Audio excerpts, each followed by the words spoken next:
Syria forces को।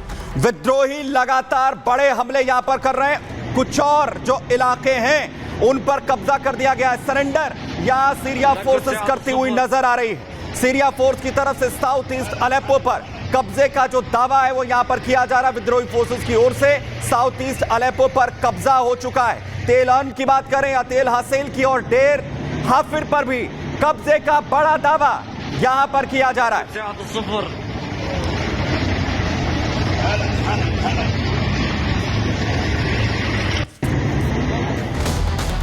लेकिन बड़ी बात यह है कि आखिर सीरिया क्यों धधक रहा है, यह हालात आखिर सीरिया के क्यों हैं और कैसे इसकी शुरुआत हुई। आपको आइए बताता हूं कि आखिर यह पूरा विवाद क्या है, कैसे इसकी शुरुआत हुई है। दरअसल 2011 जहां से सीरिया में गृह युद्ध की शुरुआत होती है, वहीं 10 साल से लगातार जो असद सरकार उस दौरान जो है वो सल्तनत में थी, उस पर विरोध यहां पर किया जाता है। उसके विरोध की शुरुआत होती है।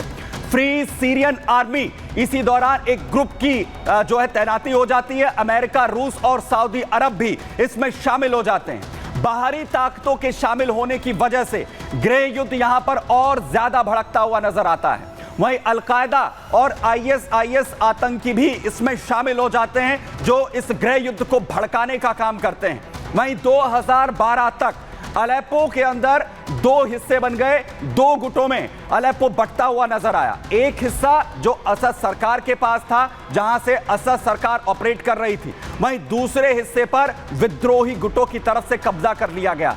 असद सरकार को रूस और ईरान का समर्थन कहा जाता है, जहां लगातार उनकी तरफ से सपोर्ट मिलता है, तो वहीं अमेरिका, अरब और तुर्की विद्रोही गुटों के साथ लगातार बने रहते हैं। उन्हीं की तरफ से लगातार मदद यहां पर जो है वो विद्रोही गुटों को दी जाती है, जिसके साथ इस तरीके की सिचुएशंस यहां पर बनती हुई नजर आ रही हैं और लगातार जो युद्ध है वो यहां पर भड़कता हुआ दिखता है। और सबसे बड़ी बात यह है कि आखिर ये जो हालात सीरिया के हैं उसकी सिचुएशंस आखिर कैसे बदलेंगी। यहां पर इस पर बात करने के लिए मेरे साथ खास मेहमान यहां पर जुड़ रहे हैं। Defence expert Vinod Datta sir हमारे साथ है। विनोद दत्ता जी, बहुत शुक्रिया हमारे साथ जुड़ने के लिए। और सर, सीरिया की सिचुएशंस आप कैसे देख रहे हैं, क्या असद सरकार पलट जाएगी?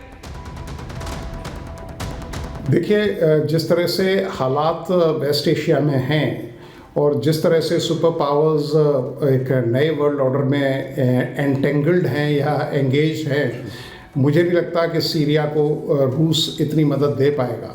और रही बात इज़राइल की, हालांकि ये टेम्परेरी ट्रूस है जो हिजबुल्लाह के साथ किया गया है, लेकिन जिस तरह से इज़राइल का वर्चस्व वेस्ट एशिया में बढ़ता जा रहा है, ईरान भी आज 2 कदम पीछे खड़ा है, तो मुझे नहीं लगता कि रूस कोई बहुत ज़्यादा मदद दे पाएगा। और सीरिया को चाहिए कि एक स्ट्रेटेजिक विजन का वो परिचय दे और इज़राइल को वो मतलब बहुत ज़्यादा मतलब उसको एड्रेस न करे सिचुएशन को, वरना सीरिया के लिए इस तरह की समस्याएं इज़राइल खड़ी कर सकता है। और उसने, आपने देखा ही होगा, लेबनान और हमास को किस तरह से उसने नेस्तनाबूद किया है। तो सीरिया को चाहिए कि एक अपने विजन के तहत वो काम करे, क्योंकि जो वर्ल्ड पावर्स हैं या जो न्यू वर्ल्ड लीडर्स हैं वो इतने स्ट्रेस्ड हैं, उनकी रिसोर्सेज हों या उनकी कमिटमेंट्स हों, कि वो सीरिया की मदद प्रत्यक्ष रूप से नहीं कर पाएंगे। बिल्कुल नहीं कर पाएंगे और यही सिचुएशन सीरिया के लिए बन रही है। बहुत शुक्रिया सर हमारे साथ यहां पर जुड़ने के लिए। यानी सीरिया असद सरकार की मुश्किलें यहां पर बनेगी, यानी मुश्किलें जो है वो बढ़ जाएंगी अगर असद इसे जो है वो टैकल नहीं कर पाते हैं, जिस तरीके के हमले यहां पर हो रहे हैं। वहीं युद्ध के अगले मोर्चे की ओर आपको यहां पर लिए चल रहा, जहां पर पुतिन की परमाणु धमकी से क्या जेलेंस्की डर गए हैं। लगातार खुद अमेरिका की तरफ से ट्रंप ने भी यह कहा कि बातचीत का रास्ता जो है अपनाया जाना चाहिए। अब ये सिचुएशंस आ गई हैं, लेकिन जेलेंस्की उस दौरान भी अड़े रहे कि नहीं, हमारे जो क्षेत्र हैं वो वापस हम रूस से लेकर रहेंगे। लेकिन अब क्या जेलेंस्की को समझ आ गया है कि रूस से जीतना आसान नहीं है, क्योंकि जेलेंस्की की तरफ से बड़ी बात कही जा रही है। वो ये कह रहे हैं कि मैं बातचीत के लिए तैयार हूं, लेकिन नेटो सिक्योरिटी दे। दरअसल इससे पहले, क्योंकि ये हालात जो कहे जा रहे हैं उसमें यह कहा जा रहा है कि बड़े हमले होते हैं, बड़े हमले जिस तरीके से हाल ही में यूक्रेन पर हुए आर्सेनिक आईसीबीएम मिसाइल के जरिए बड़ा अटैक किया गया, बड़ा अटैक हुआ, पूरी दुनिया को यह लगा कि यह परमाणु हमला हुआ है।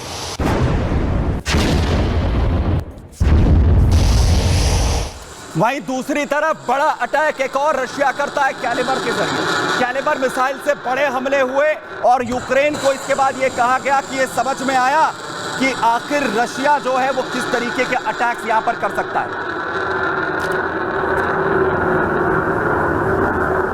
और ये जो लगातार बड़े हमले हुए हैं, उसके बाद यूक्रेन को ये दिख रहा है कि अब रशिया से अपनी जान अगर बचानी है, जेलेंस्की को ये लग रहा है कि नेटो भी उनकी मदद नहीं कर सकता।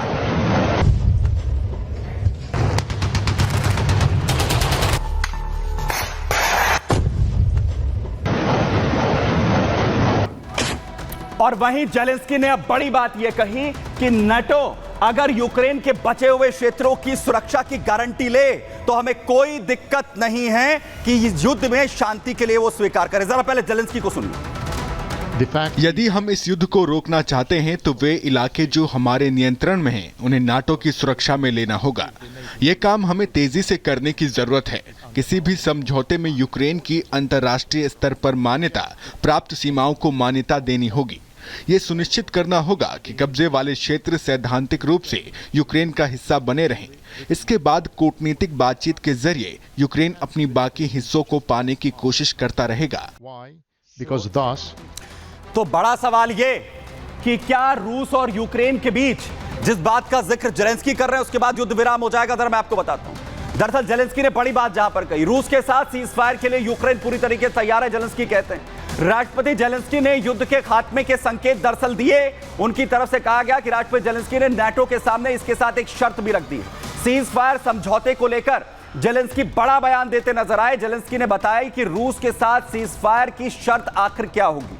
रूस के साथ युद्ध विराम हो सकता है, जेलेंस्की कह रहे हैं। भले ही रूस यूक्रेन में कब्जाए गए इलाकों से पीछे ना हटे, जिन पर कब्जा कर लिया उन्हें रख ले, लेकिन यूक्रेन के जिस हिस्से पर रूस का कब्जा नहीं है उस पर यूक्रेन को यह गारंटी मिले नाटो की ओर से कि उसकी सुरक्षा होगी।